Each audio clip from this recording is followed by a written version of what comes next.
नमस्कार दोस्तों। आज का हमारा ये प्रसंग शिव जी के विवाह से संबंधित है। भगवान शिव और पार्वती की शादी बड़े ही भव्य तरीके से आयोजित हुई। पार्वती की तरफ से कई सारे उच्च कुलों के राजा महाराजा और शाही रिश्तेदार इस शादी में शामिल हुए, लेकिन शिव की ओर से कोई रिश्तेदार नहीं आया था, क्योंकि वे किसी भी परिवार से ताल्लुक नहीं रखते। आइए जानते हैं आगे क्या हुआ। जब शिव और पार्वती का विवाह होने वाला था, तो एक बड़ी सुंदर घटना हुई। उनकी शादी बहुत ही भव्य पैमाने पर हो रही थी। इससे पहले ऐसी शादी कभी नहीं हुई थी। शिव, जो दुनिया के सबसे तेजस्वी प्राणी थे, एक दूसरे प्राणी को अपने जीवन का हिस्सा बनाने वाले थे। उनकी शादी में बड़े से बड़े और छोटे से छोटे लोग शामिल हुए। सभी देवता तो वहां मौजूद थे ही, साथ ही असुर भी वहां पहुंचे। आमतौर पर जहां देवता जाते थे, वहां असुर जाने से मना कर देते थे, और जहां असुर जाते थे वहां देवता नहीं जाते थे। शिव पशुपति है, मतलब सभी जीवों के देवता भी हैं। तो सारे जानवर, कीड़े मकोड़े और सारे जीव उनकी शादी में उपस्थित हुए। यहाँ तक कि भूत पिशाच और विक्षिप्त लोग भी उनके विवाह में मेहमान बनकर पहुंचे। उनकी आपस में बिल्कुल नहीं बनती थी, मगर यह तो शिव का विवाह था, इसलिए उन्होंने अपने सारे झगड़े भुलाकर एक बार एक साथ आने का मन बनाया। शिव पशुपति हैं, मतलब सभी जीवों के देवता भी हैं। तो सारे जानवर, कीड़े मकोड़े और सारे जीव उनकी शादी में उपस्थित हुए।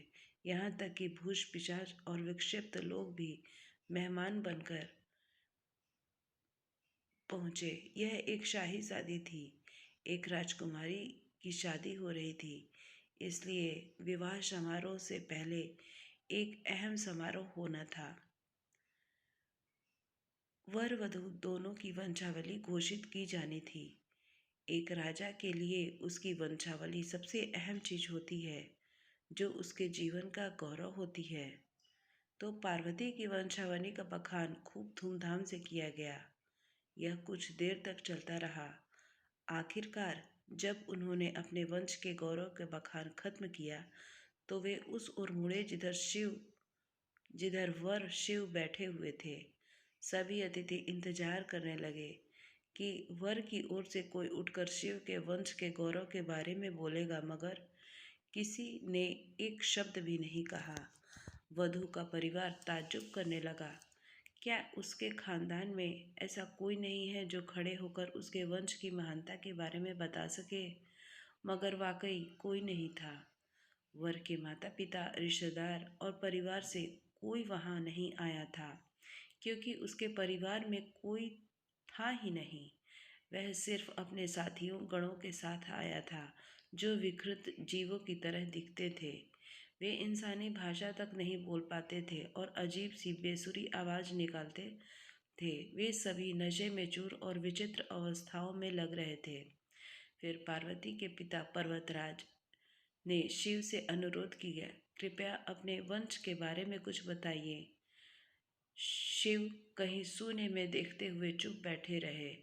वह ना तो दुल्हन की ओर देख रहे थे और ना ही शादी को लेकर उनमें कोई उत्साह नजर आ रहा था। वह बस अपने गढ़ों से घिरे हुए बैठे रहे और शून्य में घूरते रहे। वधू पक्ष के लोग बार बार उनसे यह सवाल पूछते रहे, क्योंकि कोई भी अपनी बेटी की शादी ऐसे आदमी से नहीं करना चाहेगा जिसके वंश का अता पता ना हो। उन्हें जल्दी थी, क्योंकि शादी के लिए शुभ मुहूर्त तेजी से निकलने जा रहा था। मगर शिव मौन रहे। समाज के लोग, कुलीन, राजा महाराजा और पंडित बहुत घृणा से शिव की ओर देखने लगे और तुरंत फुसफुसाहट शुरू हो गई। इसका वंश क्या है? यह बोल क्यों नहीं रहा है? हो सकता है कि इसके परिवार किसी नीची जाति का हो और इसे अपने वंश के बारे में बताने में शर्म आ रही हो। फिर नारद मुनि, जो उस सभा में मौजूद थे, ने यह सब तमाशा देखकर अपनी वीणा उठाई और उसकी एक ही तार खींचते रहे। वह लगातार एक ही धुन बजाते रहे, टुन टुन टुन। इससे खींचकर पार्वती के पिता पर्वतराज अपना आपा खो बैठे। यह क्या बकवास है? हम वर की वंशावली के बारे में सुनना चाहते हैं, मगर वह कुछ बोल नहीं रहा। क्या मैं अपनी बेटी की शादी ऐसे आदमी से कर दूं? और आप यह खिजाने वाला शोर क्यों कर रहे हैं? क्या यह कोई जवाब है? नारद ने जवाब दिया, वर के माता पिता नहीं है। राजा ने पूछा, क्या आप यह कहना चाहते हैं कि वह अपने माता पिता के बारे में नहीं जानता? नारद ने सभी को बताया, भगवान स्वयंभू हैं। नहीं, इनके माता पिता नहीं है, पिता नहीं है। इनकी कोई विरासत नहीं है, इनका कोई गोत्र नहीं है, इनके पास कुछ नहीं है, इनके पास अपने खुद के अलावा कुछ नहीं है। पूरी सभा चकरा गई। पर्वतराज ने कहा, हम ऐसे लोगों को जानते हैं जो अपने माता या पिता के बारे में नहीं जानते। ऐसी दुर्भाग्यपूर्ण स्थिति हो सकती है, मगर हर कोई किसी न किसी से जन्मा है। ऐसे कैसे हो सकता है कि किसी का कोई पिता या माँ ना हो?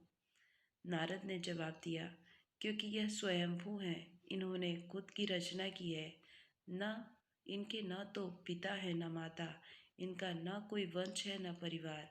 यह किसी परिवार से ताल्लुक नहीं रखते और न ही इनके पास कोई राज्य है। इनका ना तो कोई गोत्र है, ना कोई नक्षत्र, ना कोई भाग्यशाली तारा इनकी रक्षा करता है। यह इन सब चीज़ों से परे हैं। यह एक योगी हैं और इन्होंने सारे अस्तित्व को अपना हिस्सा बना लिया है। इनके लिए सिर्फ एक वंश है, ध्वनि, आदि, शून्य। प्रकृति ने जब अस्तित्व में आई तो अस्तित्व में आने वाली पहली चीज थी ध्वनि। इनकी पहली अभिव्यक्ति एक ध्वनि के रूप में है। यह सब यह सबसे पहले एक ध्वनि के रूप में प्रकट हुए। उसके पहले यह कुछ नहीं थे। यही वजह है कि मैं यह तार खींच रहा हूँ। दोस्तों, उम्मीद है शिव जी का यह प्रसंग आप सबको अच्छा लगा हो तो कृपया हमारे चैनल को एक लाइक और एक सब्सक्राइब अवश्य कर दीजिएगा। धन्यवाद।